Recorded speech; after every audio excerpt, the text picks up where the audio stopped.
resolviendo. Entonces, digamos, vamos que por intensidad vamos a ir entendiendo, digamos que como que tan fuerte es el estímulo que va a llegar a nuestros órganos de los sentidos.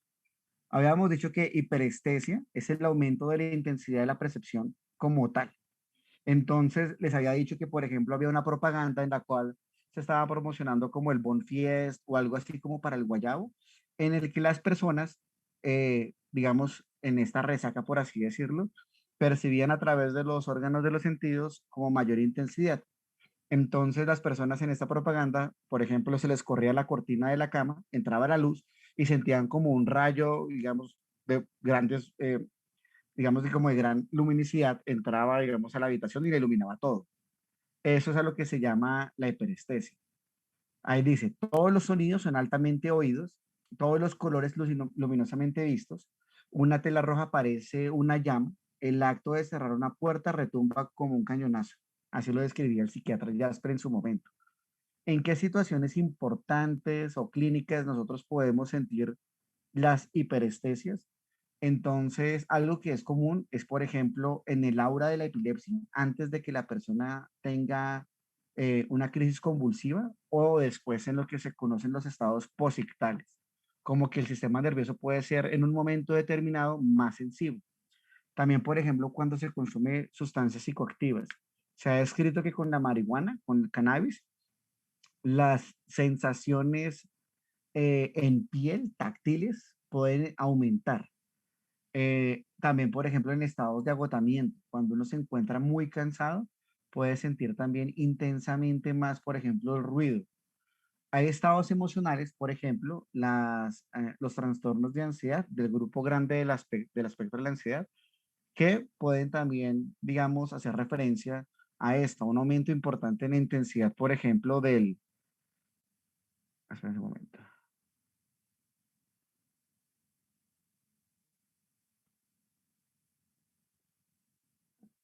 eso. Entonces, las personas que en un momento determinado sienten mucha angustia, mucha ansiedad, el foco, digamos, de la visión se puede aumentar. Y esto genera, digamos, fisiológicamente también hablando, hay veces como una dilatación de la pupila. Y al dilatarse también puede entrar más luz en un momento determinado o escuchar más intensamente.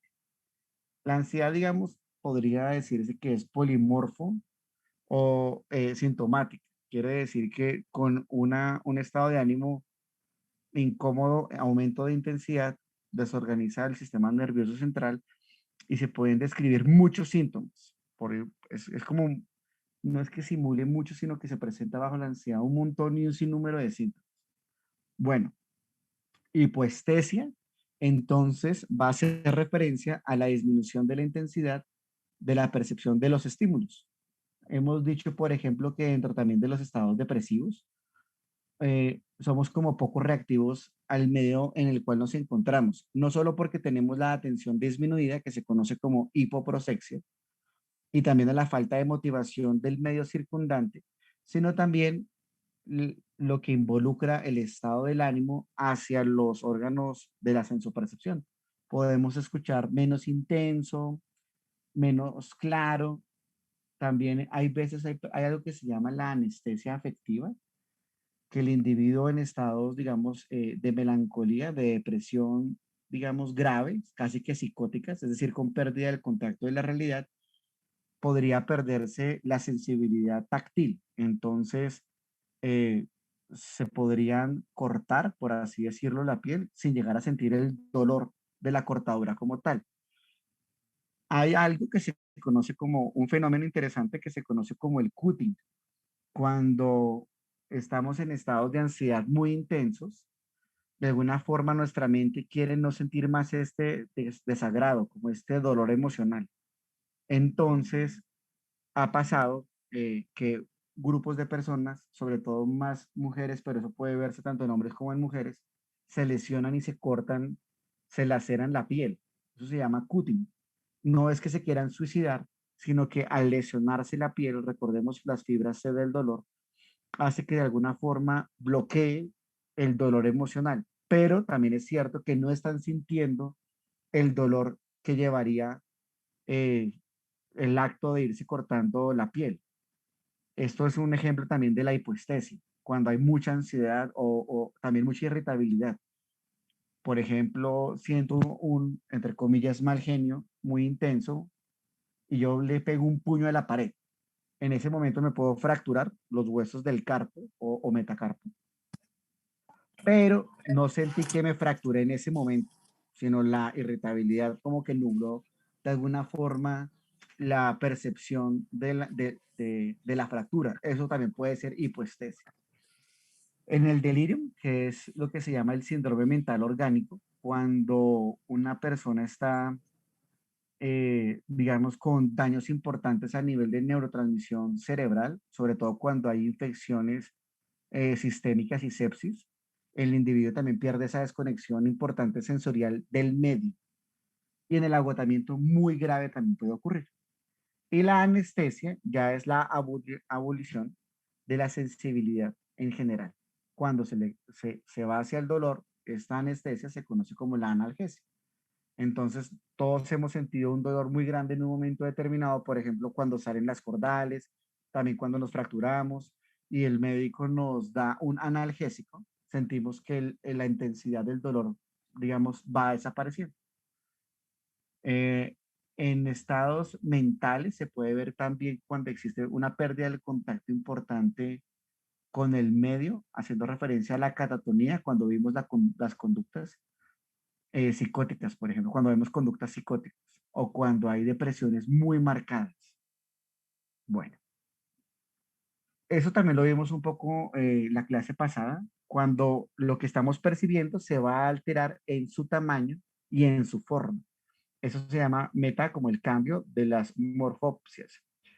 Entonces, habíamos dicho que cuando vemos referente a los objetos, que es todo lo que se encuentra afuera de nosotros y percibimos a través de nuestros órganos de los sentidos, de acuerdo a a esa deformación o malformación percibida, le vamos a dar unos nombres. Dismorfopsias es cuando hay deformaciones, dismegalopsias cuando hay tamaños, cuando son pequeños micropsias y cuando son grandes macropsias.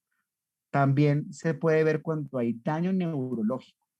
Otra vez, cuando una persona va a convulsionar antes de que convulsione, se llama el lauro. O cuando tiene migraña, migrañas muy intensas. Pueden ver que los objetos cambian importantemente de tamaño o se logran deformar. Y cuando es referente a la percepción del yo corporal, cuando yo me veo, por ejemplo, en un espejo o me estoy viendo las manos o alguna parte del cuerpo visible y empieza a deformarse, hacemos referencia a la eutometamorfopsia, que es la deformación referida al propio cuerpo de los miembros aislados. Hay daños importantes en la percepción del yo cuando hay accidentes cerebrovasculares en los que la persona en su secuela no se identifica en su totalidad, por ejemplo, en la cara. Puede ver una parte sí, otra no, o puede verla deformada. Ahora vamos a ver lo que son las alteraciones cualitativas. Lo cuantitativo, ustedes ya saben por estadística o matemáticas que hace referencia como al número y lo cualitativo en la calidad de lo percibido. Existe lo que es extrañeza perceptiva, es decir, estamos percibiendo algo, pero sentimos desde el punto de vista emocional como que es extraño eso que estamos percibiendo, como que no se nos hace tan común, que no es tan frecuente. Jaspers, que estudia muy bien, dice, les parece que todo es distinto a la gente, a los pacientes o a nosotros cuando percibimos algo, que todo parece asombroso, como si fuera nuevo.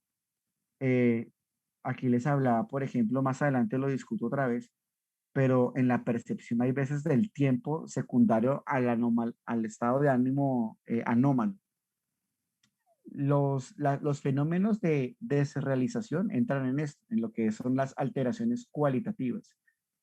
La desrealización, descrita en su nombre, es cuando lo que nosotros consideramos que es realidad, que tendríamos que filosóficamente discutirlo, pero en principio es lo que estamos viendo en un contexto, en un momento determinado, en una línea de tiempo, con nuestro pensamiento ya en un proceso secundario, como hemos visto en seminarios y en clases anteriores, todo esto que es de nuestro alrededor, que consideramos que es lo que estamos viviendo, es la realidad para términos prácticos.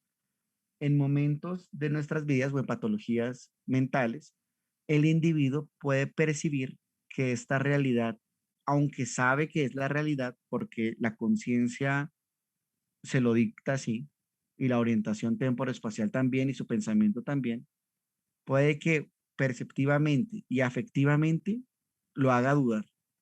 Entonces, en un momento determinado, podríamos sentir que esto que estamos viviendo, experimentando, sintiendo, no es la realidad. Eso se conoce como desrealización. Se define entonces como una sensación de extrañeza extrema que acompaña a la percepción de realidades conocidas. Importante describir que es de realidades conocidas.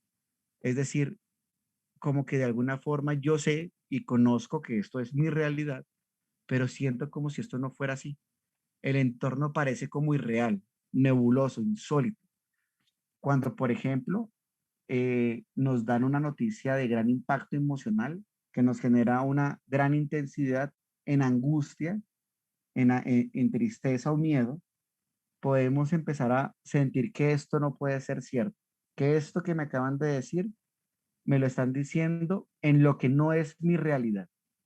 Entonces, de pronto hay veces en películas o en telenovelas mexicanas, a alguien le dicen algo por teléfono y el camarógrafo intuitivamente hace zoom out y zoom in, haciendo referencia a que esta persona en su mente está pasando por un conflicto y la persona podría expresarlo directamente, diciendo, esto no puede ser verdad, o esto no puede estar ocurriendo, o no me puede estar ocurriendo. Y uno en ese momento determinado puede empezar a sentir que lo de alrededor no es la realidad. Eso se conoce como desrealización.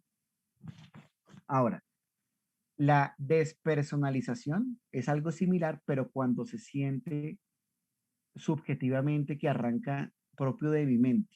Todo arranca de la mente, pero la percepción de objeto es diferente.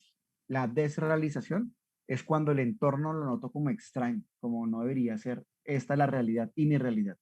Pero la despersonalización es cuando se referencia al propio cuerpo y al ser, al yo. Entonces aparece un sentimiento de extrañeza que va a empezar a abarcar sentimientos sobre uno mismo, haciendo referencia a que mi cuerpo no es mi cuerpo o que mi mente no es mi mente.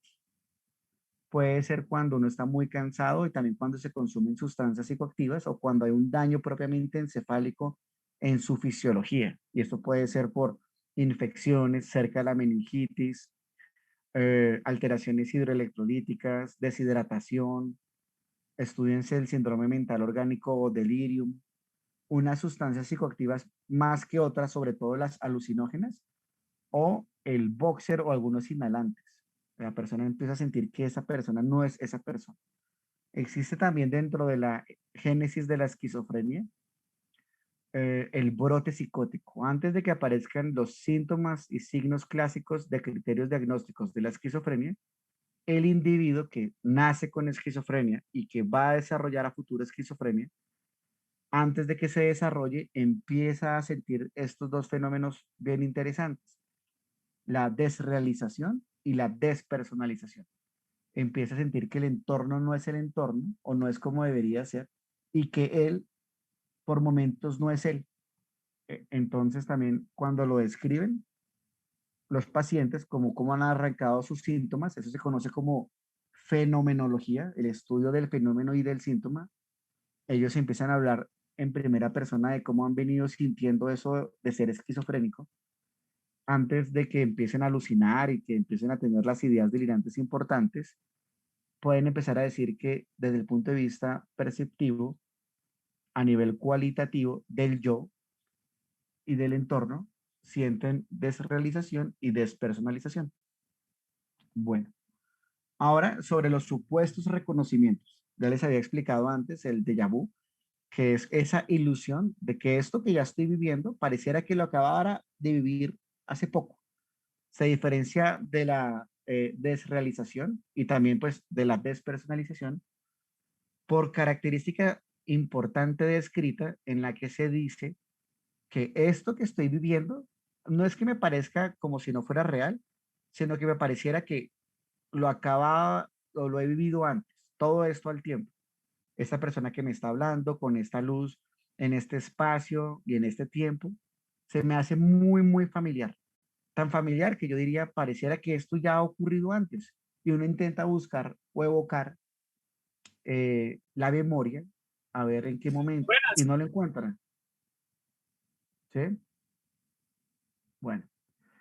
Y el jamais vu es cuando en un momento determinado, yo ya sé que esto lo he vivido antes porque es rutinario, por ejemplo, el entrar a mi casa todas las tardes cuando llego de la universidad, pero por un momento siento que no, que es extraño. O sea, yo sé que conozco la casa, sé que es mi cuarto, pero me parece todo extraño, como si no fuera mi casa. Generalmente estos dos fenómenos en cuestión de minutos se normalizan y esa sensación empieza a desaparecer.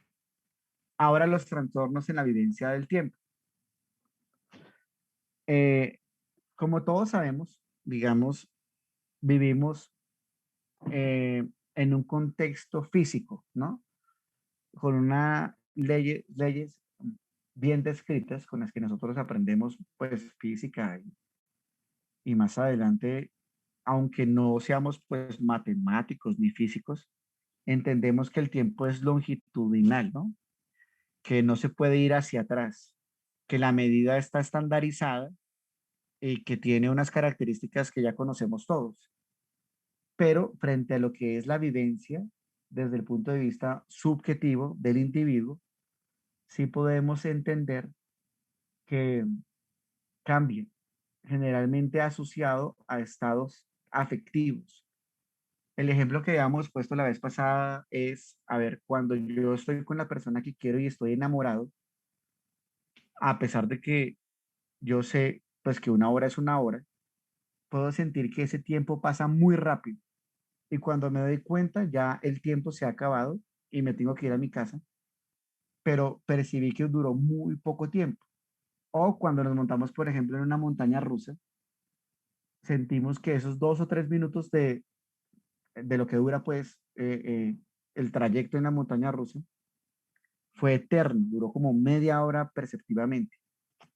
Esto cambia no solamente también por la perspectiva directa emocional en el momento, sino también de acuerdo a eh, el desarrollo encefálico y del cerebro.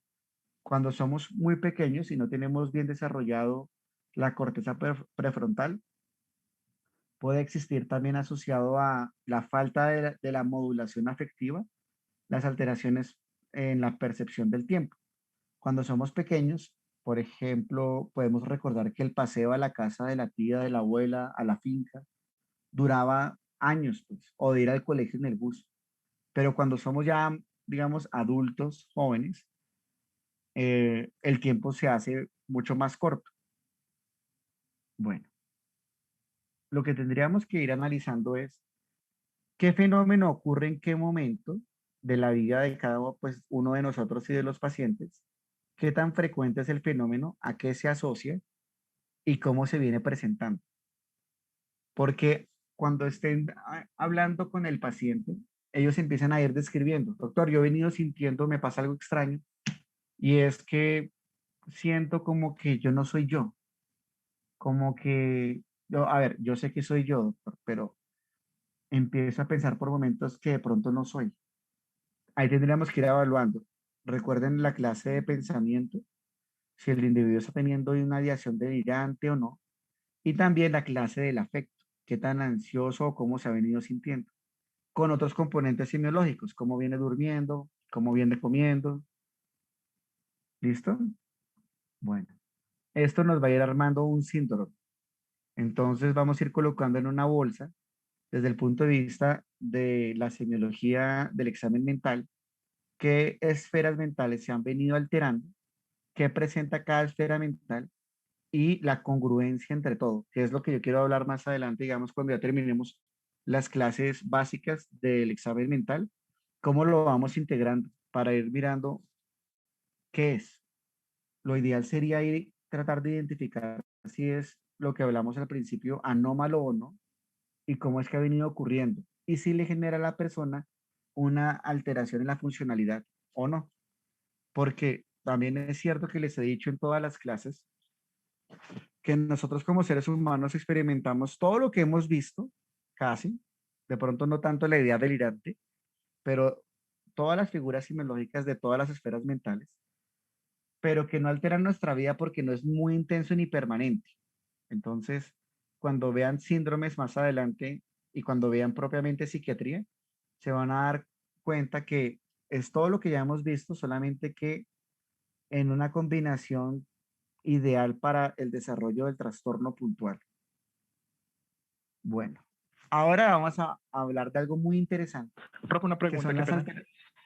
No, Fresco, dígame. Profe, o sea que los déjà vu se podrían decir que es en parte cierto, o sea, un déficit cualitativo, pues yo creo que la mayoría de personas lo ha experimentado. Sí, claro. El déjà vu es una alteración en la percepción cualitativa. Así se va a definir. Pero en sí no Y sería tendríamos, patológico. dime, no, en sí como tal no es patológico, pero si alguien te dice, doctor, vea que a mí me duele mucho la cabeza y estoy teniendo estos fenómenos a diario, todos los días, tanto y así que yo pues me angustio mucho y ya no he podido trabajar. Uno dice, el déjà vu es una representación semiológica de que algo no viene ocurriendo y si hay un trastorno porque ya no funciona, habría que ver es qué es. Y generalmente se acompaña cuando es patológico de otros síntomas que nos va a ir encaminando a la aproximación diagnóstica. Entonces, si te dice que te duele mucho la cabeza y que ve borroso, no dice, te aparecer algo como neurológico. Tomémosles neuroimágenes y hagámosle un examen neurológico bien importante. A ver cómo está, por ejemplo, eh, eh, sí, los pares craneales, la memoria, la atención también. Entonces ahí podríamos determinar. Pero todo lo que hemos visto acá, en general, puede o no ser patológico en un momento determinado. Ninguno de estos síntomas como tal, propiamente dicho, son patológicos, con excepción de lo que ya nos configura el síndrome psicótico, que es las ideas delirantes, el yo creer que algo es 100% real cuando efectivamente no lo es, y cuando tengo alteración de lo que hablaba al principio en lo que es la pseudoalucinación y las alucinaciones. Cuando yo estoy escuchando voces y creo que realmente sí es así, o estoy viendo algo, creo que sí es, y no está, con ausencia de objeto, sí podría decir que eso es patológico y que hay que estudiarlo. Cuando yo tengo una, por ejemplo, alucinosis, que es que estoy viendo algo, un objeto, que el objeto no está al frente mío, pero que yo lo critico, pues también es patológico, pero me va encaminando hacia otro tipo, digamos, de patología. Pero esto que hablábamos ahorita como alteraciones cualitativas no son propiamente patológicas. Bueno, más adelante Vale, profe. vamos a ir describiendo eso, como que sí es patológico y que no. Hay cosas de cosas, a ver, si te dicen la fiebre es patológica, pues tú dices, pues la mayoría de veces sí. O sea, la mayoría de veces uno no tendría por qué tener fiebre. Si el peladito le está saliendo un diente al año y hace fiebre, pues hay que ver qué tanto le dura la fiebre y se desaparece rápido. Entonces fue algo más como adaptativo y reactivo a lo que le pasó. ¿El dolor abdominal es patológico? Pues depende en qué momento. No debería estar todo el día, toda hora. ¿Y en qué circunstancia? No, que se intoxicó comiendo un perro caliente de 1500 en la calle. Pues hay que ver si no hizo gastroenteritis o solamente fue como el malestar estomacal y ya. O sea, por eso es muy importante la entrevista y la historia clínica, porque se amplía toda esta información. Siempre que ustedes tengan un síntoma independiente semiológicamente que estamos viendo, sea neurológico, el oído, el abdomen, identifiquemos el cambio en el tiempo de cuándo aparece este síntoma, qué tanto ha durado y las características semiológicas, la intensidad, si irradia, a qué se asocia, cuándo apareció, con qué desaparece, y ahí nosotros vamos a determinar qué tan o no patológico es, y más si se asocia a otros síntomas y signos. Bueno, ahora, frente a las alteraciones en la integración de la percepción, primero vamos a definir qué es lo que es la integración de la percepción. Nosotros, a través de nuestros órganos de los sentidos, entonces la visión, el olfato, el gusto, ¿no? Lo táctil, eh, vamos recibiendo mucha información de todo lo que está a nuestro alrededor. Y también interno. Yo puedo sentir cuando tengo, digamos, que paro el peristaltismo, cuando tengo una inflamación de pronto de las amígdalas, puedo sentir la masa, pues. O sea, táctilmente también yo siento internamente. No más, obviamente más unos órganos que otros. Eh, pero toda esta información llega a diferentes áreas de nuestro cerebro, pero se integran en sí para, de alguna forma, como que la información quede ordenada, por así decirlo, como que quede como debería quedar. Y esa información también es percibida por una parte del cerebro, hay cortezas que se llaman de asociación, y va almacenada, dirigida, eh, ordenada de manera como debería ser para que nuestros pensamientos también se organicen a nuestra corteza prefrontal. Es decir, cuando yo, por ejemplo, estoy escuchando una canción, yo estoy escuchando las palabras que está cantando el individuo, el tono, los otros instrumentos, y me estoy imaginando lo que la persona está queriendo decir con su canción.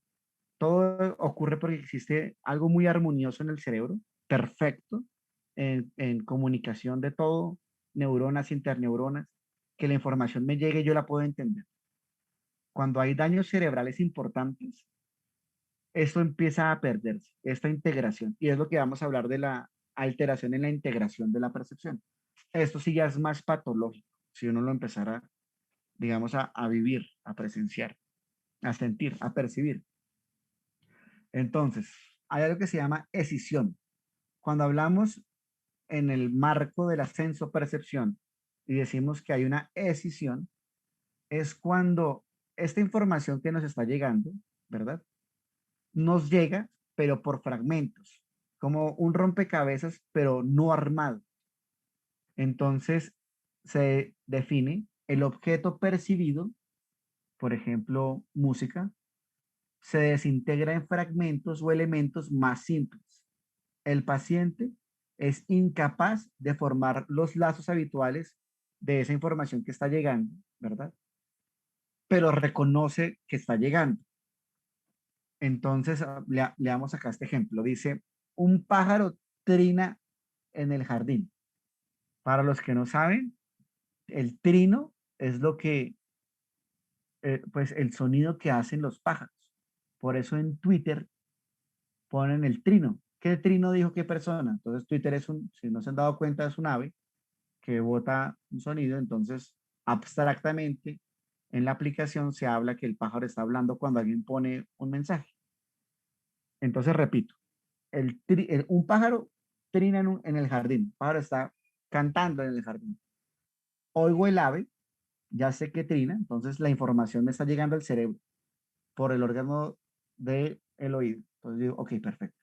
Estoy escuchando que el ave está cantando y sé que está cantando. Sé que hay un pájaro y sé que es trinar, pero el cuerpo empieza, o la mente, empieza a dividirlo, o más que empezar a dividirlo, es que le llegó dividido. No puedo reunirlo, como si el pájaro y el trino no tuvieran nada que ver entre sí. Eso es lo que se llama escisión. Entonces, la información llega, pero se siente muy extraño en mi mente y esa información me llega dividida y yo no la puedo unir en mi mente. Como si yo escuchara el ruido del pájaro y mi mente me da a entender que hay un pájaro afuera que está cantando, pero no puedo entender que el pájaro está cantando. Me llegó dividido. Es bien extraño. Pasa mucho en el brote psicótico de la esquizofrenia y en intoxicación por generalmente unos disolventes muy marcados como hay veces el formol y la mescalina. Otro fenómeno de la alteración en la integración de la percepción es lo que se conoce como sinestesia. Sinestesia es una asociación anormal de sensaciones. La palabra clave aquí es la asociación, en el que un estímulo, digamos, sobre una modalidad sensorial, la que sea, por ejemplo, la visión, el olfato, el gusto, de una forma automática, pero involuntaria, digamos, se mezcla con otra sensación diferente. Nosotros en este momento estamos, por ejemplo, utilizando el oído, estamos escuchando, pero también estamos viendo y estamos percibiendo temperaturas y estamos desde un punto de vista incluso de la propiocepción, sintiendo un peso de nuestro cuerpo en una silla, por ejemplo. pero entendemos que son estímulos diferentes con información diferente que llega a nuestro cerebro, pero digamos, cada uno tiene como un sitio, un campo. En la sinestesia pareciera que se fusiona. Entonces, si yo estoy viendo, por ejemplo, a ver, mm, una película, pero al mismo tiempo estoy escuchando una canción que no tiene que ver con la película, esta información se puede mezclar y todo se empieza a confundir. Por ejemplo, se ha descrito así, sonidos que huelen, colores que suenan. Existen psicodélicos, sustancias psicoactivas determinadas, o sea, llamadas como sustancias psicodélicas, que son alucinógenos importantes en el desarrollo de la, digamos, las alteraciones en la sensopercepción, como el LSD, los ácidos, algo que se llama gamma hidroxibutirato, que pareciera un LSD líquido que es incoloro, transparente, que cuando el individuo los toma, se ponen a escuchar música, por ejemplo, y empiezan a ver en las paredes blancas colores que se relacionan con lo que están escuchando en el momento. Eso se conoce como sinestesia y habla también de un daño grave en áreas sensoriales y de integración a nivel, digamos, del sistema nervioso central. Ahora vamos a hablar sobre lo que son los engaños sensoriales. El engaño sensorial, entonces, en principio, tiene la característica de lo que vimos al principio de la clase, que es la ilusión. Recordemos la definición de ilusión. Es la alteración en la percepción del objeto. Afuera de nosotros sí existe un objeto, pero lo estamos percibiendo erróneamente. No como en un contexto real es, sino alterado. Eso son las ilusiones. Pero ahorita vamos a hablar de los engaños sensoriales. Algo un poquito, digamos, más especializado, que según Jaspers lo vamos a definir de unas características. Entonces, existe lo que se llama ilusión de acabado, o también se conoce como ilusión de la inatención. Se produce por relajación a nivel de la atención, es decir, cuando estamos dentro de una pseudoprosexia o con una hipoprosexia. Se forma, bueno, a ver, sobre todo en forma de lectura o audición engañosa. Entonces, cuando, por ejemplo, estamos leyendo algo y nos pareciera que leímos algo que se nos hizo extraño, volvemos a corregir, volvemos a empezar a leer esa oración y nos dimos cuenta que lo que leímos no era así. Alguien de pronto al principio de esta clase me dijo que uno puede sentir, por ejemplo, que el celular vibra o que le llegó un mensaje al celular, pero se va, lo revisa y no, no ha vibrado y no ha llegado ningún mensaje al celular, pero yo sentí que como que la pantalla alumbró. Es más, me volteé a ver, pero me di cuenta que no. Eso podría clasificarse como una alteración, digamos, sensorial de engaño. O también, por ejemplo, cuando estamos muy cansados, que escuchamos que alguien nos llamó, pero que como que de alguna forma esas palabras que alguien gritó no eran mi nombre, pero yo sentí que sí eran. Y uno lo refiere, lo dice. Ah, yo me pareció escuchar que me llamaban. No, no quise decir tal cosa, sino esta otra, pero se parecen las palabras. Ah, ok. Importante que sí tiene que haber un estímulo. De pronto, para no confundirlos, en el mensaje anterior del celular, sí tendría que la pantalla de pronto brillar o hacer algo para uno entender que hubo un estímulo. O un reflejo, por ejemplo, de la pantalla de una luz externa, el reflejo del sol, por ejemplo, o algo. Bueno, eso es lo que son las ilusiones de Profe, acabado de intención. Sí, una pregunta, ahí también estaría relacionado lo que es conocido como el efecto Mandela. no, O, no sé cuál es el efecto Mandela, dímelo, dímelos cuál es eh, y yo te lo describo. pues es como un efecto que muchas personas comparten, digamos, una imagen. Y entonces dicen que la imagen, por ejemplo, yo lo vi en un Pikachu que tiene al final de la cola pintado de negro, pero resulta que no, pero muchas personas refieren que sí y les parece como que Ah, ya. Sí, yo sí me acuerdo que hace un tiempo estaban mandando unas fotos por redes sociales de objetos con que decían que de qué color lo ven. No sé si a eso te refieres. Entonces, por ejemplo, unas medias que unas personas la ven de un color y otras personas la ven de otro color. No, profe, o sea, es como que ellos relacionan un hecho, pero que nunca ocurrió. De hecho, le dicen el efecto Mandela, según lo que tengo entendido, por lo que le ocurrió a Mandela, que, creo que alguien escribió en el chat, espero. Mandela es el de los recuerdos. No, pues, o sea, el que yo tengo entendido es el que dicen si él estuvo en la cárcel o no, o murió allá en la cárcel o no. No sé si Pues sepan. no, O sea, es estudiar. que, perdón, interrumpir, Listo, dime.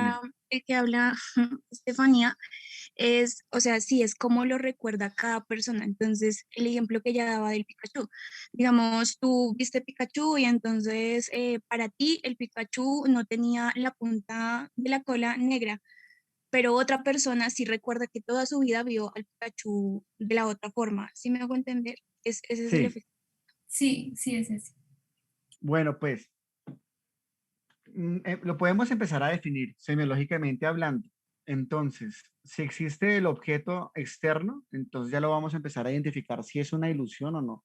Si yo, por ejemplo, estoy viendo el Pikachu y veo la cola de un color, pero recuerdo que era de otro color, o afirmo que es del color que lo estoy viendo, estoy haciendo evocación también a lo que es la memoria, ¿no?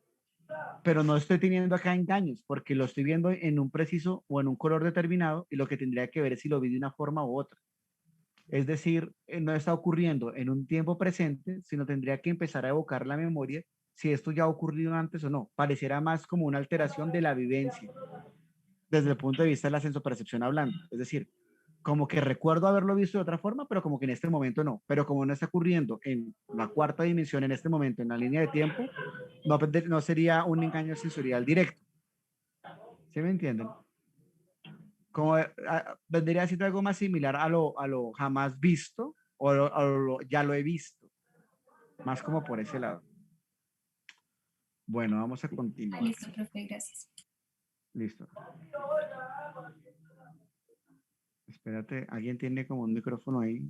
A ver. Listo, sigamos. Mm, bueno, ahora ilusiones afectivas. Como vimos hace un tiempo, que la percepción del tiempo hace un tiempo, que la percepción del tiempo desde el punto de vista emocional se altera de acuerdo al estado emocional, también podemos empezar a determinar que existen unos objetos que estamos viendo y lo podemos ver de manera de pronto un poco diferente, de acuerdo al estado emocional del momento presente. Entonces, yo les decía hace un tiempo, cuando también iniciamos la presentación, la clase, que yo, por ejemplo, puedo estar caminando en la Caracas en la noche y las sombras, ¿verdad? Puedo percibir que esa sombra que se acerca, incluso hasta hacer un constructo ideativo de que me va a pasar algo malo, que vienen a atracarme y que son unos ladrones. Y después me doy cuenta que no, que era una persona que iba común y corriente, una viejita que iba a sacar al perro al parque. Entonces, el estado emocional me hizo percibir un objeto que sí está ocurriendo en el espacio exterior, que es real, pero me lo hizo percibir diferente. La parte del pensamiento se metió y me hizo un constructo y me hizo sentir que yo estaba en peligro. El ejemplo que tenemos acá, por ejemplo, es situaciones en un sujeto atemorizado, advierte en la noche figuras amenazadoras en las siluetas de los árboles.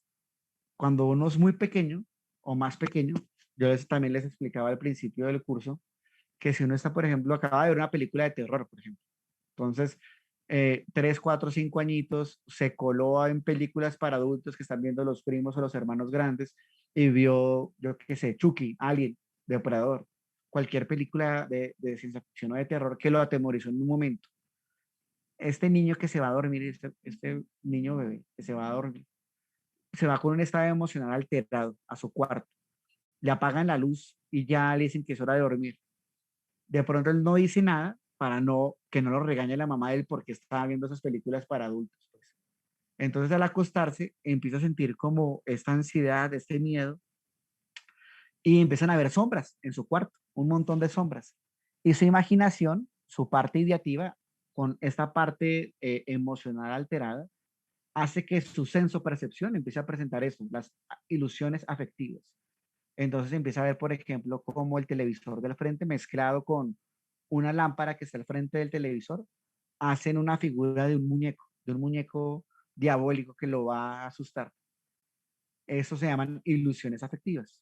Es común también en nosotros, es más común en los niños pequeños, claramente. Pero también hay que ver en un momento determinado qué tan angustiados estamos para empezar a ver todo lo de alrededor, sí con objeto presente, pero un poco alterado. Y algo que se llama ilusiones fantásticas o esas las pues, escucho ahorita, pero aquí las repito, las paridolias, que es en base también a la afectividad, pero acá no se encuentra como un estado importante de emoción súbita de gran intensidad, como precisamente si son las afectivas, sino que también empieza a haber algo como ideativo desde el punto de vista imaginativo, placentero. A ver, pongo ejemplos.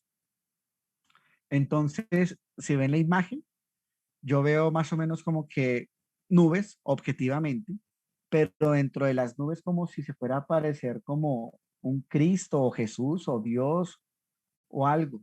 Sí, ahora, uno imaginativamente, y también como les dije en la clase de pensamiento, ve el mundo eh, de acuerdo a la información que tiene por dentro. Si yo no conozco nada de la religión católica, pues yo no me voy a imaginar que al frente esté o no completo la imagen con mi información de Jesús. Entonces, es para darles a entender que toda esta información sale de nuestra mente y uno rellena esos vacíos afectivos o ideativos con el conocimiento que tenemos previo.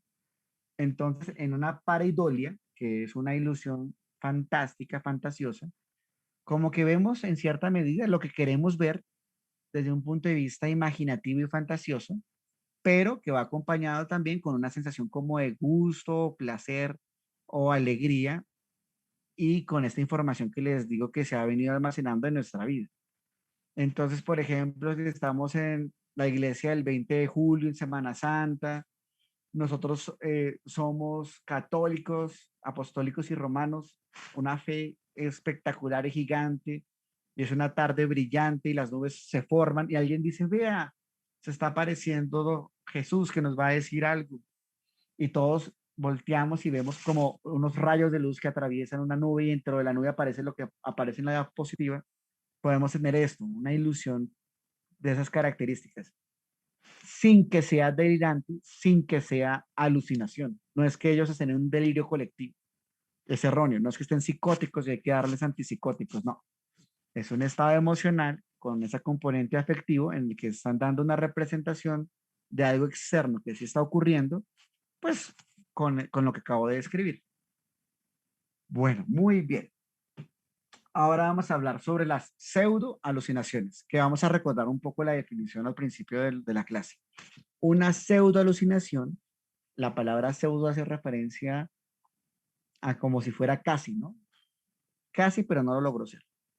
Un neurólogo hablaba de la, no de la infección pseudomona, sino de las niñas que se pintan el pelo de amarillo sin tenerlo. Entonces son pseudomonas. Es un chiste, muy mal chiste, pero me gusta para acordarme que es parecido, pero no lo es. Entonces una pseudo alucinación. ¿Por qué no es alucinación propiamente dicho? Porque la definición de la alucinación es cuando es afuera de nuestra mente, lo que es percibido de nuestros órganos de los sentidos. La pseudoalucinación ocurre dentro de nuestra mente, de nuestro cerebro. La percepción, incluso olfativa, táctil, muy común, auditiva y visual. Cuando nosotros cerramos nuestros ojos y aparecen imágenes, están ocurriendo dentro de nuestra mente. O cuando hablamos casi que contra nosotros o con nosotros mismos. Son voces que somos nosotros repitiendo las cosas. No son como tal psicóticas porque es un ejercicio normal que hacemos a diario, pero cuando consideramos que esta imagen, estas voces, esto percibido es anómalo a nosotros, involuntario, eso ya es una pseudo alucinación. Imagínense lo extraño que sería que sintiéramos nuestros pensamientos, pero que no sintieran que son de nosotros, sino que nos los están imponiendo. Como que yo estoy pensando que quiero ir a comer ahorita más tarde algo, pero que esta idea no vino de mí, sino que alguien me la puso. Eso ya es el síndrome psicótico. Y dentro de eso podemos empezar a escuchar voces que cuando empezamos a tratar de definir como pacientes en primera persona, nos cuesta porque le decimos al doctor que no es que nosotros estemos pensando, sino que alguien está metiendo eso y que esas voces no sabemos de dónde están ocurriendo, pero que están dentro de nuestra cabeza. Eso es una pseudo alucinación. Entonces, es una presentación de percepción vivida, pero en el espacio subjetivo interno del individuo del paciente. Importante, carecen de algo que es lo corpóreo, la corporidad, es decir, la masa física externa no está, o el rayo de luz o el sonido no está. Está vivido en nuestro espacio interno, que es nuestra mente. Importante recordar que es independiente de la voluntad. Quiere decir que si yo no lo quiero sentir o escuchar o ver, no puedo de pronto hacer nada para que no ocurra. En casos extremos, por ejemplo, cuando hay pseudoalucinaciones o incluso también alucinaciones, los pacientes a través de la historia con esquizofrenia, desesperados por estar sintiendo algo que es fuera de su voluntad, anómalo, extraño, hay veces ofensivo, agresivo, temeroso, han optado por quitarse el órgano que percibe el estímulo. Entonces, por ejemplo, me quito el ojo. Estoy exagerando, pero eso ha ocurrido en la historia. Me quito el ojo para no ver más lo que estoy viendo. O me clavo puntillas en el oído para no escuchar más estas voces, pero se dan cuenta que no, pues de nada sirvió porque la voz está arrancando desde adentro de su mente. Creo que en una película con Spider-Man, perdón, en la que sale como el Duende Verde, antes de que éste se psicotice como tal, empieza a tener estos fenómenos. Él empieza a escuchar que lo llaman, creo que Norman se llama, lo empiezan a escuchar que lo llaman, él empieza a buscar a quién lo está llamando en la casa, o sea, más como una alucinación porque es afuera externo, pero después cuando se encuentra en el espejo se da cuenta que las voces vienen de él mismo y ya se tornan pensamientos, entonces ya pasa de ser alucinación a pseudoalucinación. Y eso sí también puede ocurrir. Los fenómenos son dinámicos y yo puedo empezar a tener alucinaciones y pseudoalucinaciones y pueden estar mezcladas. Ya se darán cuenta cuando tengan entrevistas con pacientes como lo rico en semiología como esto se presenta.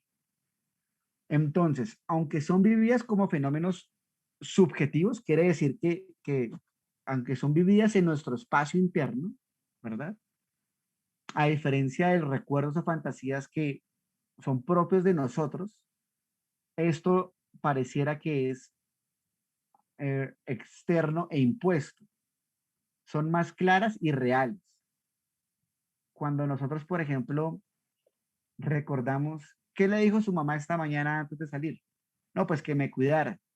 Me pareciera escuchar su voz, pero no es que yo la escuche tan nítida o tan intensa o tan que es ella.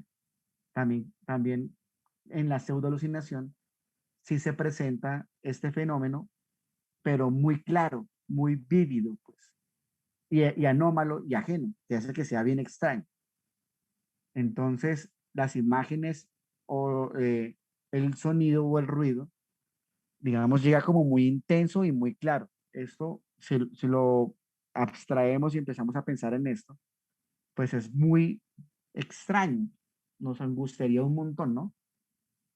Bueno, dice, sus imágenes son muy detalladas, son estables y aparecen espontáneamente en un momento determinado, que también, si nos ponemos a pensar, qué tan incómodo sería que empezamos a escuchar cosas que no queremos escuchar, que está como fuera de nuestra voluntad. Esto nos produciría cambios comportamentales importantes y en nuestro estado de ánimo, que también tendríamos que indagar semiológicamente.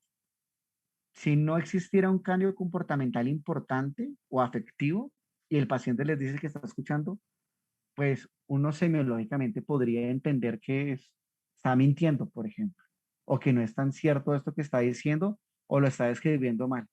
Porque si yo estoy tranquilo en mi casa, por ejemplo, leyendo, y empiezo a escuchar que me están llamando y que me están diciendo que mate a alguien, pues afectivamente eso me tendría que generar una descompensación, una inestabilidad emocional.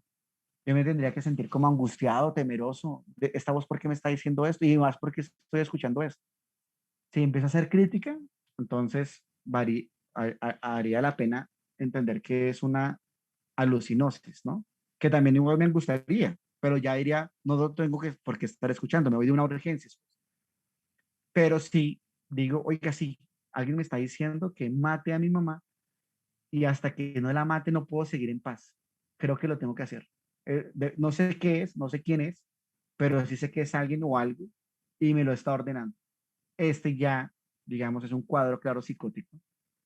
Y además en psiquiatría van a darse cuenta que las pseudoalucinaciones se pueden dividir en simples, en complejas y de comando. Simples cuando son ruidos, cosas que ni entiendo, murmullos. Complejas cuando son frases, oraciones, y de comando cuando literalmente están ordenando hacer algún tipo de actividad. ¿Listo? Bueno, ahí estoy viendo que alguien dice que Erosenin levantó la mano. ¿Puede hablar para preguntarme o qué? Sí, profe. Sí, profe. Digamos, en el caso de las alucinaciones y los pacientes psicóticos, ¿en qué momento, digamos, con algunos antecedentes que han habido antes, en qué momento se vuelve, o sea, pasa de la parte psiquiátrica como a la parte religiosa? O sea, digamos, hablo, digamos, un caso puntual de estas cosas de los Warren, que pues se suponía primero que era algo psicótico de la persona que sentía esas voces y todo eso, y luego se dieron cuenta que era más hacia la parte como de monología y toda esa cuestión. Entonces, ahí cómo se identifica de qué punto a qué punto, o esa brecha pues muy pequeña, supongo. No, exacto. Esa línea es diminuta. Lo que es religioso en una persona eufórica y fanática, sin querer ofender a nadie con el término fanático, digamos, muy apasionado con sus creencias, eh, puede ser casi delirante, haciendo referencia a que los síntomas son muy parecidos. Cuando yo estoy en un júbilo, recordemos la clase de afecto, ¿no? En una pasión, eh, yo puedo empezar a sentir que Dios me está hablando a través de mis pensamientos. Pero cuando somos totalmente objetivos con esta persona, el paciente sí tendría que describir algo simple que es el como si fuera. Yo siento como si Dios me estuviera hablando. Yo lo puedo sentir en mi ser, yo lo puedo sentir una alegría intensa, yo puedo, siento su presencia, pero yo objetivamente le digo, momento y punto y aparte. En este momento Dios le está hablando, o sea, usted está escuchando una voz que no es su propia voz, sino alguien diferente y que no es un recuerdo, sino una voz clara que no es suya y que va en contra de su voluntad y está apareciendo. Tendríamos como que aterrizar los síntomas. Si la persona me dice sí, claramente sí, si estoy escuchando esto, podríamos empezar a suponer que esto es más psicótico que afectivo, imaginativo, religioso, pues. Ahora, ¿qué nos ayudaría a ver si sí es psicótico o no? Los otros síntomas que se vayan presentando en la línea de tiempo y en el cambio comportamental. Entonces, por ejemplo, si alguien nos dice, no, es que esta persona está viejita, es muy fanática, ella es muy lábil, ella siempre dice que se comunica con Dios, pero come bien, duerme bien, no tiene alteración en la asociación de las ideas, se cuida a sí misma, yo diría, no, vea que no pareciera tan desorganizado como patología mental. Pero si me dicen, no, este señor es todo callado y vea que ahora está hablando todo el día, toda hora, eh, él hasta antes de ayer estaba normal y hoy empezó a decir cosas que nunca antes había dicho. Eso nos ayuda un poco para ir entendiendo. O sea, no solamente la descripción del síntoma y el fenómeno, sino el cómo ha venido apareciendo. Recuerden que cuando ustedes estudian dolor, por ejemplo, dicen hace cuánto apareció y qué tan intenso es y qué tan duradero, y eso les va dando pistas de si es patología o no. Aquí vendríamos analizando muy similar. Las personas que tienen un estado de ánimo, digamos, fácilmente perceptible, se llama, intenso, se llama histriónico, que llega a una sensación y se siente más de lo que realmente objetivamente debería ser. Yo me siento más alegre cuando estoy más con mis amigos y más triste cuando me pasa algo triste. En personalidades histrónicas aparece esto. Y si a eso le sumamos que yo soy un fanático religioso y que estoy sintiendo como que Dios me está dando comandos o no, habría que ver es lo que te acabo de escribir, el cuadro a lo lejos, cómo ha venido presentándose los síntomas, qué tan características tienen estos síntomas y cómo alteran o no la funcionalidad. sí hay personas que dicen, por ejemplo, incluso, eso es personal, mi abuela, ella dice que en las noches, cuando reza, antes de irse a dormir, siente que Dios le hablara, siente que se comunica con Dios. Pero cuando yo le pregunto cómo fue esa experiencia de sentir que Dios le hablaba, me dice él como si fuera. Pues sentí una paz como si fuera esto, me hizo sentir más tranquila, entonces yo sé que es él porque está interpretando, pero no es que diga que está percibiendo directo. Vea, la voz, escucho la voz, es gruesa, es una voz de hombre, es una voz dura, es una voz que me dice esto y que me está hablando aunque yo no quiera que me hable, eso ya es diferente. Eso es lo que habría que como que evaluar en esas zonas muy grises. Sin embargo, en psiquiatría sí existe una línea delgada dentro de lo que es religioso, lo que hay veces no se puede explicar desde un punto de vista semiológico y lo que sí es patología mental, como en conjuntos, en matemáticas, en las intersecciones, como que se comparte por momentos. Un ejemplo importante, por ejemplo, son los exorcismos. Eh, Objetivamente habría que analizar si fue un estado de histeria, de ansiedad o qué fue lo que apareció en un momento determinado. Y muchos de esos casos quedaron sin resolver. Digamos que clínicamente, objetivamente, semiológicamente, en psiquiatría y neurología, no había daño ni patología. Pero objetivamente, sí pasó algo. Pues todos lo vimos, pues.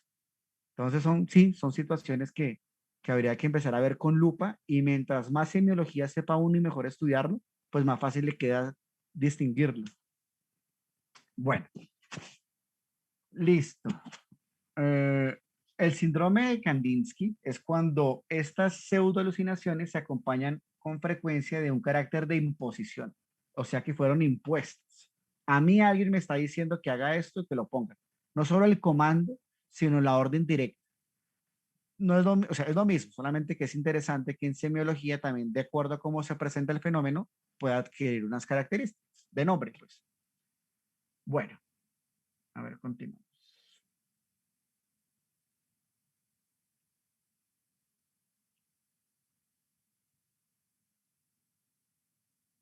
Espera que estoy teniendo aquí un error. No. Ahora vamos a hablar de las alucinaciones. Entonces, alucinación es la percepción de un objeto sin que el objeto se encuentre objetivamente irreal en el espacio exterior. Estoy viendo el árbol, pero nadie más está viendo el árbol porque el árbol realmente no está fuera de usted. Pero yo lo estoy viendo. No, no hay nada ahí. Eso es una alucinación.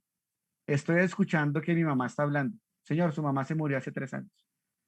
Pero yo la estoy escuchando en este momento, en este preciso momento me está diciendo que tengo que sacar la basura. ¿La escucha adentro o afuera de su cabeza? Afuera. Está afuera de este consultorio y me está llamando desde afuera. Eso es una alucinación auditiva.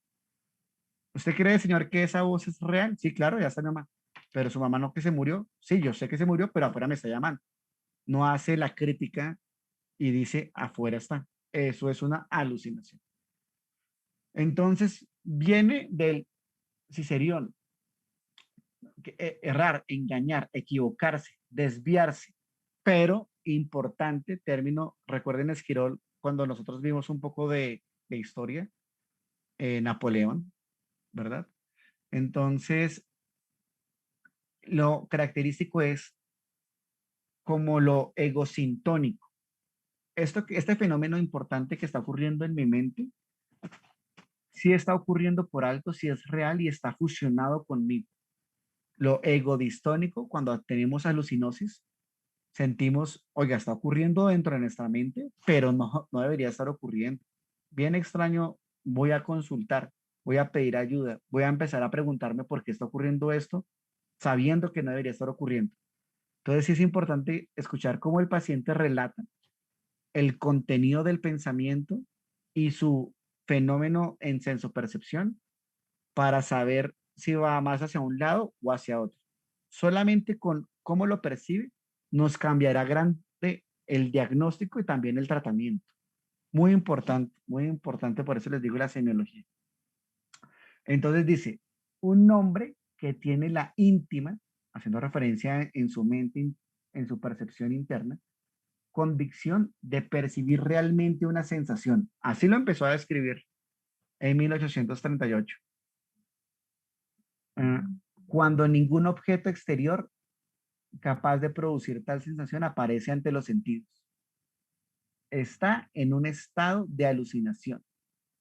Y entre comillas puso es un visionario, haciendo referencia a que el visionario, desde un punto de vista poético, es alguien que ve cosas que no han ocurrido, pero poéticamente hablando, pareciera que fueran a ocurrir. Ese individuo fue visionario porque supo que se venía una pandemia y compró un montón de tapabocas. ¡Qué visionario! Es algo similar, poéticamente y semánticamente hablando, no literal. Literal entendemos que es alguien que está sintiendo, escuchando, viendo algo que se encuentra afuera de su mente, que no está ocurriendo, pero que cree que es 100% real. Eso es una alucinación. Con el tiempo se ha ido modificando las definiciones, pero las traigo pues, para entenderlas, porque sí nos aportan ir entendiendo cómo ha venido este fenómeno a través del tiempo siendo descrito. Entonces, en 1890, Val dice, es una percepción sin objeto en cualquier modalidad sensorial. Importante que ya con el tiempo se describe que puede ocurrir en cualquier órgano de los sentidos y que el objeto como tal no existe y hace referencia. Entonces ya está más que claro, descrito y definido, que es el sentir, percibir algo que no está. Bueno, después tenemos descripciones verbales de experiencias sensoriales con o sin insight. El insight en psiquiatría es que yo de alguna forma reconozca que está ocurriendo dentro de lo mío, pero que dice que no está justificada por un estímulo relevante. Entonces, esta definición solamente me está queriendo decir que a través de un órgano de los sentidos yo siento algo, pero que afuera no está el estímulo relevante. Más adelante se quitó lo del insight, porque sabemos que el individuo se va más hacia lo que es eh, eh, egodistónico o egosintónico. Entonces, las alucinaciones se pueden clasificar, como les venía diciendo, según su complejidad, según la causa de su aparición y según también la esfera sensorial implicada. Entonces, según su complejidad, si es simple o compleja, también se puede llamar elemental. Entonces, ¿qué es algo simple auditivo? Como hay veces el paciente ni siquiera lo puede escribir bien, de lo simple que es.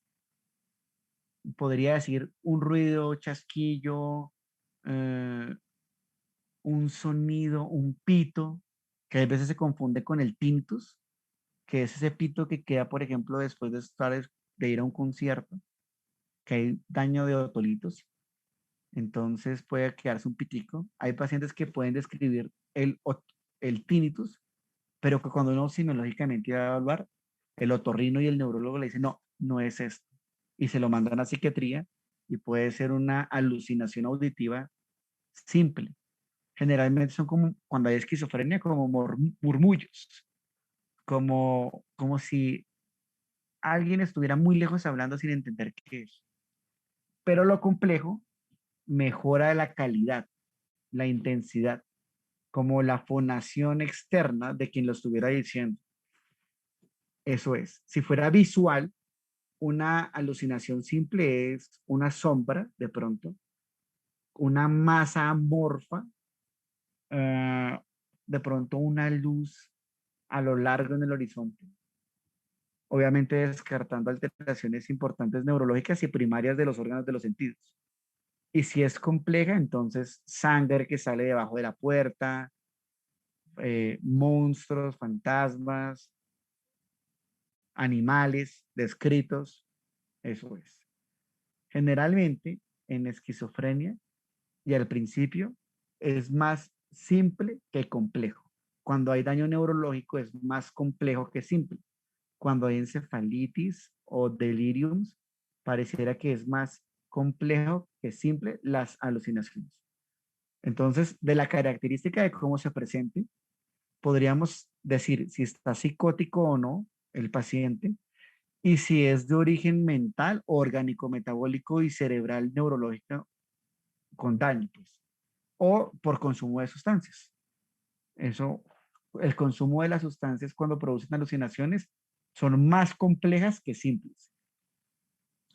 Cuando estén los que quieran ser psiquiatras o cuando vean pacientes con farmacodependencia, pues pregúntenles, cuando usted consume bazuco, pegante, marihuana, ¿alucina o no? O sea, ¿ve cosas?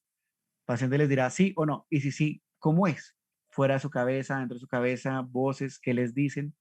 Entonces muchos les dirán, no, siento como que algo extraño me persigue, pero ni siquiera sé qué es. Pareciera más algo simple. O hay gente que le dice, sí, claro, yo veo un demonio que se ríe al frente mío. Eso ya es complejo. Bueno, entonces, según las causas de aparición, esto puede ser mixto, mezclado o individual. Fisiológico, ambiental, orgánico y mental. Fisiológico, pues alteraciones en las redes neuronales, en electrolitos, intervenido, digamos, por consumo de sustancias ambientales de acuerdo a lo que se encuentra a nuestro alrededor. Entonces, ¿cómo así que ambiental? A ver, cuando existe, por ejemplo, deprivación sensorial, pueden haber alucinaciones. Cuando yo encierro, digamos, como líder de un ejército del Medio Oriente y a un prisionero lo meto en un cuarto totalmente oscuro y sin nada de ruido, en menos de 72 horas la persona puede empezar a experimentar alucinaciones. Eso es la deprivación sensorial como causante ambiental de una alucinación. Eh, Cuando, por ejemplo, una persona queda de un momento a otro ciega o sorda, también puede ocurrir. La deprivación sensorial sí puede causar alucinaciones. ¿Cuándo más puede ser ambiental? Eh, el sentir, por ejemplo, que estoy perdido en la mitad de la selva con esa angustia marcada. Hay un relato y una película que habla de un, creo que como, no me acuerdo, un europeo que venía a conocer el Amazonas, se perdió de la guía y estando deshidratado, estando desorientado digamos, en tiempo y también en espacio, pues no saber para dónde es el norte ni para dónde coger, con miedo constante, ese temor de que va a morir, angustia, hambre, empezó a tener alucinaciones de, pues, polimorfas, ¿no? O sea, de muchas características. Está bien descrito y hay una película de eso bien chévere, búsquenlo. Orgánico. Entonces, propiamente en el órgano del sentido. ¿Cuándo puede, digamos, empezar alteraciones más cuando hay daño neurológico o de los órganos de los sentidos? Cuando yo, por ejemplo, tengo el miembro fantasma o, por ejemplo, cuando tengo una amputación, el percibir que el dolor permanece en el sitio en el que no está. Eso puede ser una alucinación de ese tipo. O sea, me quitaron el dedo. Yo sé que no tengo el dedo, pero estoy sintiendo dolor en el dedo. Bueno, y mentales, las primarias afectivas o ideativas en el cuadro o en el síndrome psicótico, que puede ser en el trastorno afectivo bipolar, en depresión, en ansiedad, propiamente la esquizofrenia, que es la enfermedad base grande de psicosis, la referente, pero recordemos que podemos tener psicosis sin esquizofrenia o aparte de la esquizofrenia. Bueno, y según la esfera sensorial, entonces sí hay que colocarle el apellido. Entonces está teniendo una alucinación auditiva, visual, táctil, olfativa o gustativa. Casi nunca preguntamos por, digamos, mal hecho, lo que es táctil, olfativo y gustativo. Pero si lo preguntáramos, lo encontraríamos más y sí existen. Lo que pasa es que es mucho más común en la patología mental encontrar primero y en ese orden auditivo, después visual, después táctil, raro olfativo y muy raro gustativo. Generalmente el olfativo y lo gustativo puede ir mezclado. ¿Cuándo aparece una olfativa? Cuando hay tumores del bulbo cavernoso, ¿no? Recuerden. Ahí en la cresta galli sí. Cuando hay tumores uno puede empezar a sentir que huele quemado, podrido o descompuesto y no, pues nada alrededor está. Lo más común sí es en la patología mental, auditivo, visual también. Táctiles es también cuando ocurren como interpretaciones delirantes sobre la sensación. Entonces yo puedo sentir que mi piel está seca porque soy un viejito de 70 años y me rasca, me cuartea la piel, pero entonces puedo sentir como si las hormigas me estuvieran picando la piel y le doy a la interpretación delirante de que una hormiga me está picando sin ver la hormiga, pero sí sentir cómo me está picando. Cuando existe la manía, por ejemplo, dentro del trastorno afectivo bipolar, el individuo puede sentir que tiene relaciones sexuales con algo que no está encima de él. Eso es una táctil. Gustativa es muy poco descrito, pero sí puede haber cuando hay daño neurológico. Hay veces, por ejemplo, el sentir que está comiendo algo quemado o que está como algo metálico, que incluso hay veces se confunde con efectos secundarios de medicamentos. Cuando uno come, por ejemplo, o se administra metronidazol, bueno, puede ocurrir que existe un sabor metálico en boca o algunos antibióticos. Entonces, esto sin la ausencia del antibiótico, pero esto ya habla más de un daño neurológico. Entonces vamos a repetir, según su complejidad, entonces, simple, ruidos, zumbidos, resplandores, luces, y como les digo, son la mayoría. Complejo, entonces imágenes ya escritas, figuras, incluso piezas teatrales o musicales, es decir, una orquesta gigante hablándome en mi oído o escuchándolo. Fisiológicas, entonces aquí sí vamos a empezar a ser un poquito más descriptivos y encontramos alucinaciones hipnagógicas, que es antes de irse a dormir, y cuando nos vamos a despertar, hipnopómpicas. Entonces, a ver, recordemos en nosotros, cuando estamos muy cansados, podemos percibir o sentir que alguien nos habló, no sé si les ha ocurrido, o que nos tocó, o que nos dijo algo, y uno va a ver, y no, nunca nadie estuvo alrededor de nosotros. Hubo una confusión del estado mental relacionado con ese dormir, con la alteración de la percepción, todo eso mezclado, y me hizo sentir que yo escuché o vi algo o algo. Es común en los niños pequeñitos. Ellos pueden sentir que cuando hay terrores nocturnos o sonambulismo, que son alteraciones del sueño, ya más adelante veremos la clase de sueño, que esos fenómenos pueden ocurrir. O situaciones fisiológicas extremas. Entonces la hipertermia, hipotermia, la deprivación del agua, de alimento, es común sobre todo cuando hay fiebre. Entonces una hipertermia marcada, fiebre, el individuo puede empezar a identificar voces, sonidos, ruidos generalmente más simples. Y cuando es muy extremo, ya complejas, que hay daño neurológico. Entonces lo que les decía, uno estar perdido en la mitad del desierto o de la selva, deshidratado, con deprivación del agua, alteraciones hidroelectrolíticas importantes, puede empezar ahí. Los viejitos cuando, por ejemplo, tienen hipertensión, diabetes, obesidad, síndrome metabólico, falla renal y todo eso empieza a alterarse, puede empezar a tener alteraciones fisiológicas que causen alucinaciones. Dentro del cuadro del síndrome mental orgánico y del delirium pueden aparecer. Bueno, ambientales. Entonces, lo que les decía, situaciones de aislamiento, de sobrecarga sensorial o aislamiento totalmente de la sensación. Hay veces pasa, o sea, de la sensación perceptible. Hay veces pasa que sobre la sobrecarga sensorial se mezcla, por ejemplo, sustancias psicoactivas. Entonces, hay sustancias que no son propiamente alucinógenas, pero que cuando se mezclan con la sobrecarga sensorial, pues sí pueden presentar alucinaciones. Éxtasis en una fiesta de música electrónica. ¡Pum! Después de un tiempo determinado confundió, hubo alteraciones en la integración sensorial, escisiones, recuerden, sinestesias, alucinaciones. Toda esta información se complementa con todo lo que hemos visto, ¿no? O sea, ustedes pueden decir, es una alucinación más cuantitativa o cualitativa, podría decirse, de origen más de este órgano del sentido, fisiológico, del origen más de ese sentido. O sea, es como para ir ampliando la información del principio. Orgánicas, entonces provocadas por enfermedades somáticas locales que afectan el órgano sensorial. Tumor del lóbulo temporal, lesiones del lóbulo occipital, epilepsia, síndrome mental orgánico, que es el mismo delirium, o algo que se llama psicosis orgánica, que es, aparece una pérdida del contacto de la realidad, generalmente también por el consumo de las sustancias psicoactivas, psicosis orgánica. O el lupus puede producirme psicosis orgánica, o el hipertiroidismo con la tormenta tiroidea me puede producir psicosis orgánica. La fiebre y la sepsis me pueden producir psicosis orgánica. La pérdida del contacto con la realidad porque el órgano está sufriendo. ¿Cuál? El cerebro.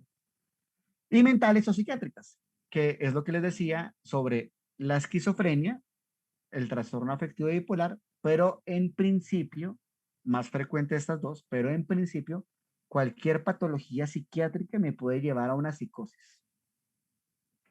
Bueno, según la esfera sensorial, ya lo Una describí. pregunta. Sí, claro, dime. Pero retrocedo un momentico en la diapositiva que tenía ahorita. En las alucinaciones hiponópicas, por ejemplo, las personas que tienen parálisis del sueño tienen como, dicen que se les sube algo o algo así. ¿Eso sería un tipo de esa alucinación? Pues tú tendrías que ver si fue semiológicamente hablando, con objeto o sin objeto. Si ya se subió el perrito y lo interpretó diferente, entonces es una ilusión. Pero no se subió nadie, la persona está diciendo como que sintió como que alguien la estaba privando, que no se podía mover, como que le agarró las manos fuertes. Entonces ya fue una alucinación. ¿En qué momento fue? Cuando se estaba despertando, cuando estaba durmiendo. Porque los fenómenos importantes de regulación cerebral, de temperatura, motora y de conciencia, o sea, de activación del cerebro, son diferentes cuando uno se levanta y cuando se va a dormir. Después lo veremos. Entonces dice, no, fue al levantarme, cuando me estaba despertando. O sea, yo abrí los ojos, vi a alguien como una sombra, entonces un poquito simple, y como que no me podía mover, y alguien me estaba teniendo, yo sentía la presión en mi piel. Entonces fue también táctil. Y también vi a alguien, entonces también fue visual, simple visual. ¿Y en qué momento fue? Hipnopómpica. Ah, ok. ¿Qué tan frecuente es? Todo el día, todas las veces. Hay que empezar a estudiarlo. Solamente me ocurrió en ese momento. Y así. Listo, gracias, profe. Bueno, después cuando veamos sueño, vamos a ver esos fenómenos bien interesantes. Los de terror nocturno, el despertar, cuando se ¿cómo se dice? Encarcelado. Bueno, entonces alucinaciones auditivas son sí o sí las más frecuentes. Eso es pregunta de cualquier tipo de parcial de residencia para psiquiatría, los que quieran ser psiquiatras. Entonces, ¿cuáles son las alucinaciones más frecuentes? Las auditivas, de lejos. Pueden ir desde alucinación muy elemental hasta cosas muy complejas, como muchas personas hablando con un discurso muy bien elaborado. Incluso se ha escrito en otros idiomas. Yo no soy bilingüe, pero están hablando en inglés. Raro. Bueno, puede ser de contenido amigable o, digamos, agresivo y amenazante. Uno alucina de acuerdo a cómo se siente en el momento que está alucinando. La mayoría de patología mental produce angustia, ansiedad, preocupación, tristeza, por lo que las alucinaciones van a ser desagradables. Pero si yo consumo éxtasis o estoy en una manía dentro del trastorno afectivo bipolar, entonces ahí puedo sentir más amigable, más alegre y puedo escuchar pronto o ver cosas que no me hagan sentirme incómodo. ¿Listo? Existe lo que se llaman de órdenes o imperativas, que era lo que les decía. Una tercera persona, o sea, no yo, sino alguien me está diciendo desde afuera, o incluso adentro, pseudo alucinación, claramente que haga algo. Entonces, eso puede ocurrir. Hay por ahí, por favor, cerrar un micrófono de por ahí.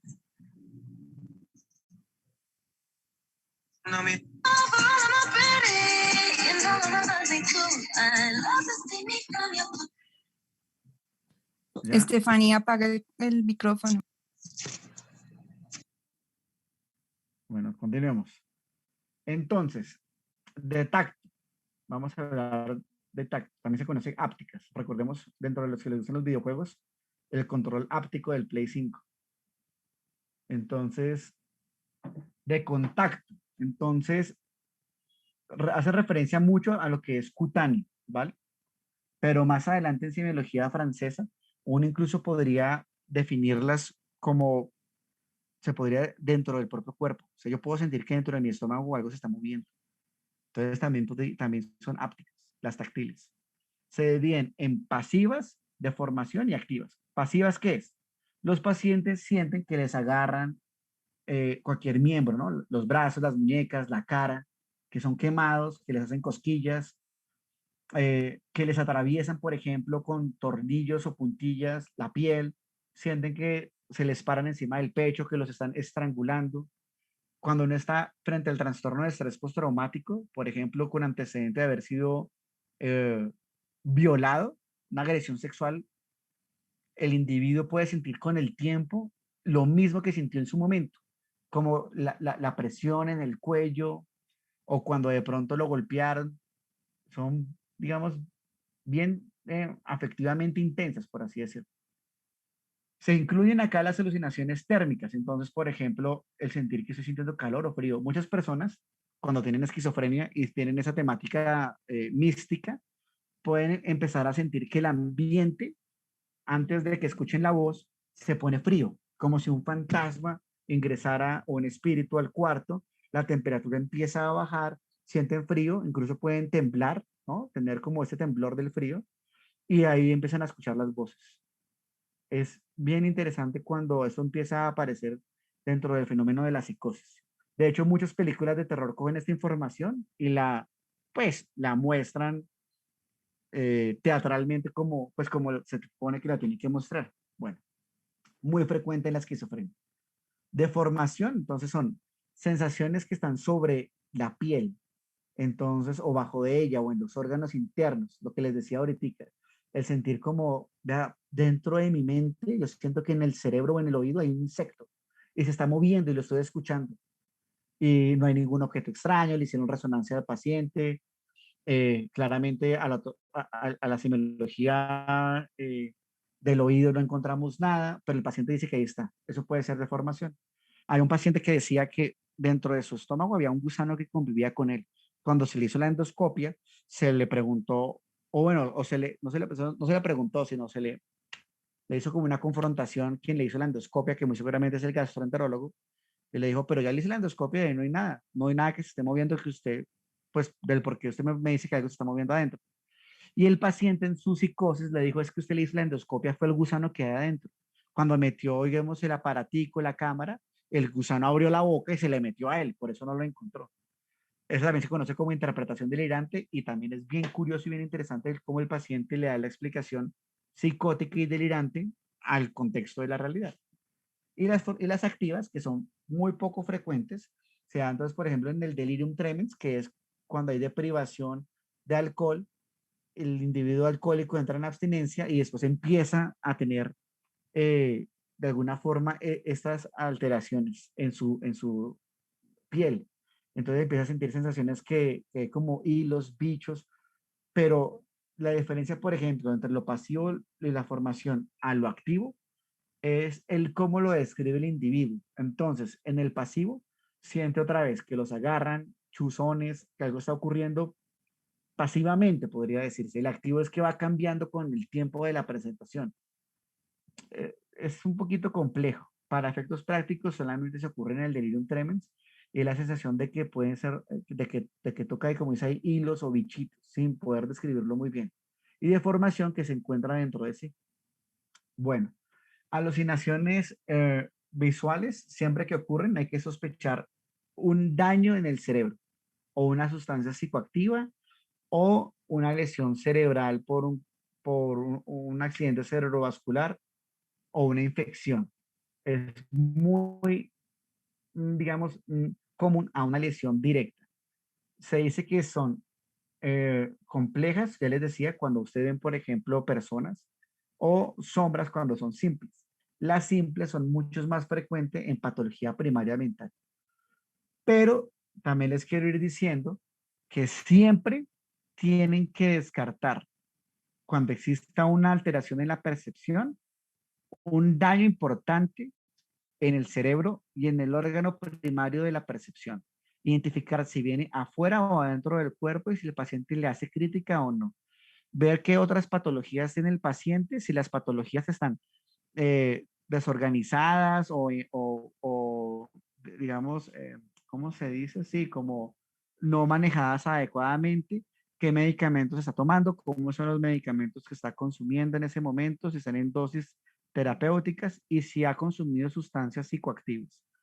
Porque todo lo que acabo de explicar produce alteraciones en la sensopercepción y muy pocas son realmente primarias mentales. Lo chévere o lo fácil de identificar si es primario mental es que no aparecen los otros síntomas de descarte. Entonces, por ejemplo, si el paciente consume cocaína y le mete metanfetaminas, pues tendrá taquicardia con sudoración, estará inquieto y habrá el antecedente de que consume sustancias y que nunca antes le había pasado algo similar. Entonces, como armarse muy bien de la historia clínica. Esto que ocurre, nunca lo he visto en pacientes, pero sí está descrito lo que se llama la alucinación diluputense, que es que el individuo que está experimentando ve un constructo gigante a su alrededor, organizado de gente pequeña, hombres y mujeres, digamos, como si fuera, recuerden la novela de Gulliver, ¿no? Entonces, duendecitos que van saliendo de el tomacorriente o de los huecos debajo de las puertas, muy bien descritos y formados con un plan organizado. Entonces viene el duendecito, coge las uñas y se las lleva. Entonces, a través de esto que ha ocurrido muy pocas veces, pero muy extraño, pero que sí existe, se ha hecho películas, libros, dibujos animados, todo lo que se ocurra. Las fantasías folclóricas de los duendes, gnomos, ocurren por fenómenos muy similares. Entonces, visión de gente pequeña, hombres o mujeres de una altura diminuta, que se acompañan con pequeños animales y objetos proporcionados al tamaño del individuo. Entonces tienen zapaticos pequeños, con gorritos pequeños y hablan como uno piensa que hablaría alguien muy pequeño, con voces, digamos, caricaturescas, con una afinación de pronto muy aguda. Suelen ser múltiples, es decir, que ocurre no un único muñequito, sino lo que les decía, un constructo gigante. Se ha visto en el delirium tremens y en intoxicaciones por cocaína, en el consumo de, ahí está mal, sino es THC, tetrahidrocannabinol, éter, infecciones cerebrales, tumores cerebrales, en demencia, en estados, ya les hablaba de cansancio relacionados con el sueño, tanto al despertar como al dormir, pero más ¿cómo se dice? Hipnagógicos, perdón, tengo dislexia, con esquizofrenia y en estados disociativos. Nunca lo he visto, bien interesante, pero hablan de que existe un daño importante cerebral también. Bueno, alucinaciones sinestésicas viscerales o somáticas.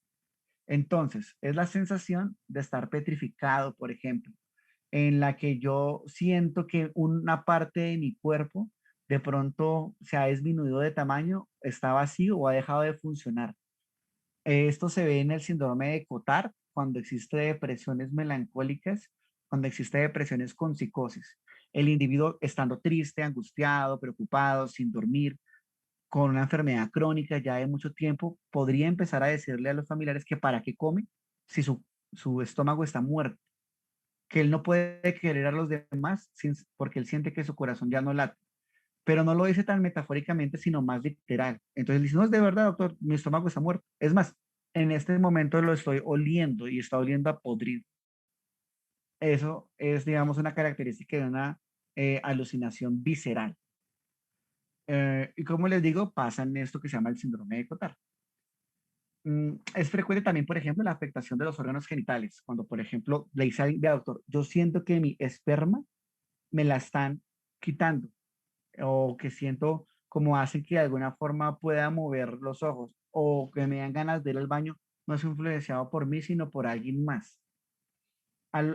Vivencias alucinatorias de coito, como les decía en el trastorno afectivo bipolar, pero muy marcado.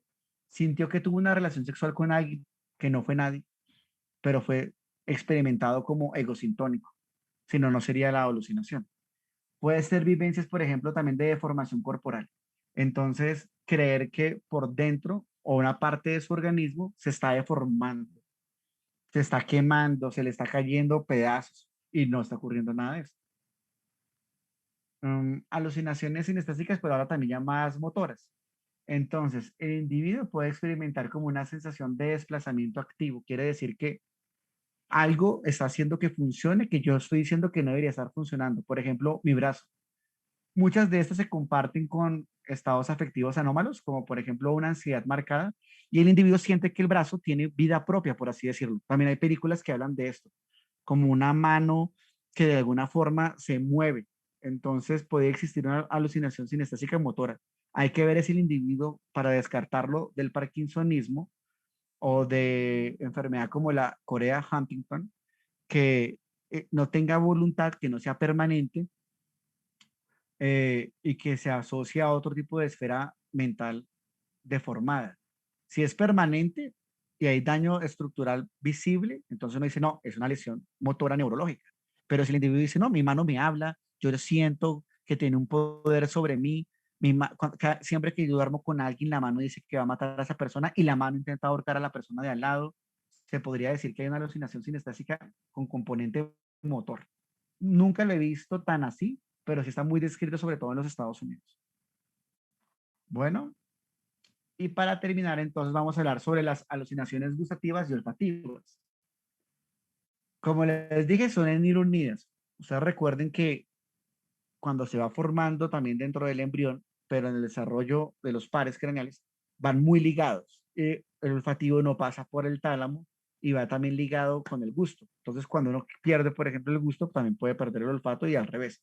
Ahorita, interesante, uno de los síntomas importantes del COVID es que las personas tenían esa anosmia y también perdieron, pues, por ende, el gusto.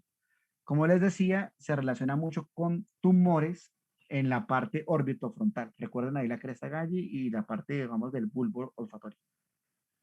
Ocurre también, por ejemplo, cuando hay estados posictales. El individuo acaba de convulsionar y tiene ahí ese estado post-convulsión y ahí puede empezar a aparecer esta sensación de olores desagradables.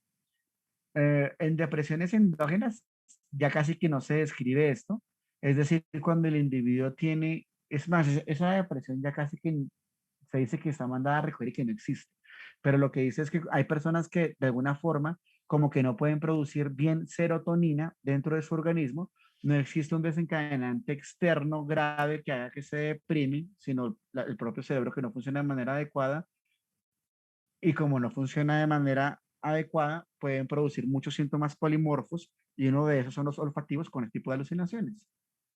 Y en los delirios crónicos, que es, recuerden la clase de pensamiento, el delirio encapsulado, que pareciera que el individuo funciona de manera adecuada, siempre y cuando no se toque la temática del delirio, ellos sí pueden, por ejemplo, decir, siempre que yo pienso en, dentro del delirio encapsulado, egodiston, erotomaniaco, me recuerdo a Shakira que la veo y que siento que me está hablando, también estoy oliendo su presencia, su aroma, que me huele a fresitas, por ejemplo. Bueno, listo. ¿Preguntas? Fue un poco largo, qué pena. Intenté resumirlo lo mejor que se pude. Léanlo mucho. Los componentes importantes de la semiología, todos son, pero más de peso. El componente afectivo, que ya lo vimos, el componente del pensamiento, que ya lo vimos, y este de la sensopercepción. Van muy ligados. Son muy ricos en semiología, en psiquiatría. ¿Nosotros ya vimos componente motor o no? Creo que no, ¿verdad? No, profe, creo que no. No, componente motor, o sea, alteración de la conducta motora no hemos visto.